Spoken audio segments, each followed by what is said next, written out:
don't always know the full story, but there's a full story with the Mount Washington story. One of the things about it is that it's haunted. And I didn't know that as a kid, or else I definitely would have pushed to get to actually go inside when we went up there. But there's,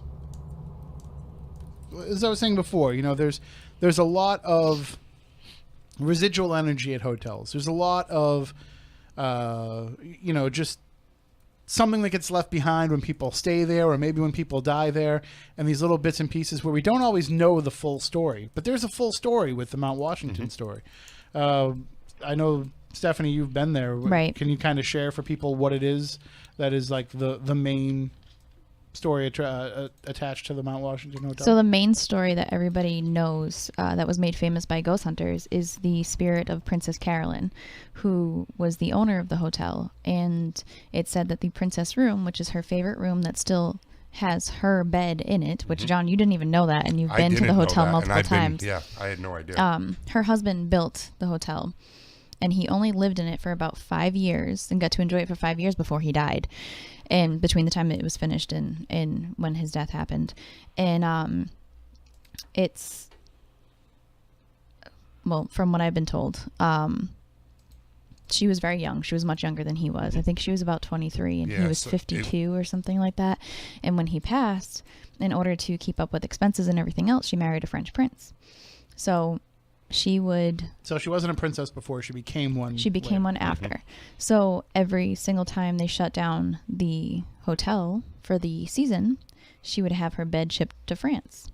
And when it was time to reopen the hotel every single year, she would ship it back. So that bed still sits in this room. And the EVPs that have come out of that room are phenomenal, like nothing I've ever heard before. The one that Jay and Grant had caught, well, multiple, were amazing. But I was at an event there last year, and people coming right out of the hotel room that have never investigated before had amazing EVPs on recorders that they had just purchased because they were brand new at this. So it's amazing. She was said to stand and look over a balcony at the dining room, and she would be the last one to walk in. Always. After she walked in, no one was permitted to walk through the door for dinner. She was the last one to walk in, but she always hung over the balcony to make sure that she was the best dressed. If there was someone that was better dressed than she was, she went and she changed to make sure that she always looked the best. So it's a very ritzy hotel back in its day, and they've kept it the exact same way. It's a luxury hotel. It's amazing. When you walk in there, it feels like you're walking back in time. Oh, yeah. But it's beautiful. Just the view off the back is just that little sitting area that's kind of part the of the conservatory. Yep, it's beautiful. Another thing that happened there, and we all know Adam Berry, and it was one of the events that he was there, and this is going back probably about 5-6 years ago.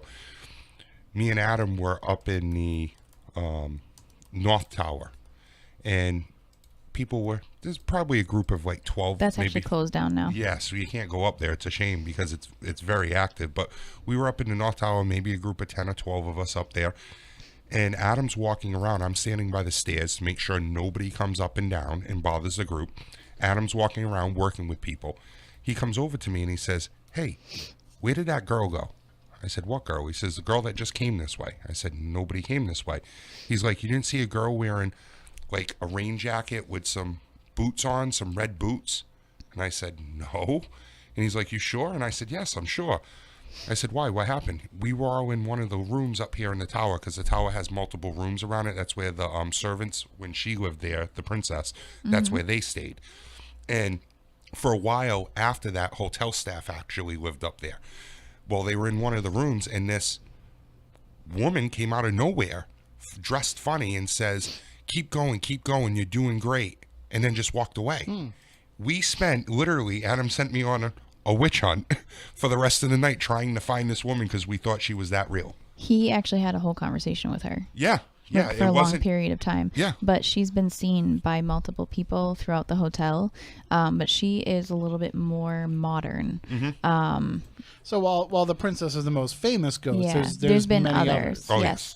Ty and myself encountered something in the Breton Arms Inn, which is a separate hotel on the same property, that we can't even describe. I told him that night I didn't want to do the Frank's box, and he flipped it on, and as soon as he flipped it on, I saw something fly into the room that actually sent my senses through the roof.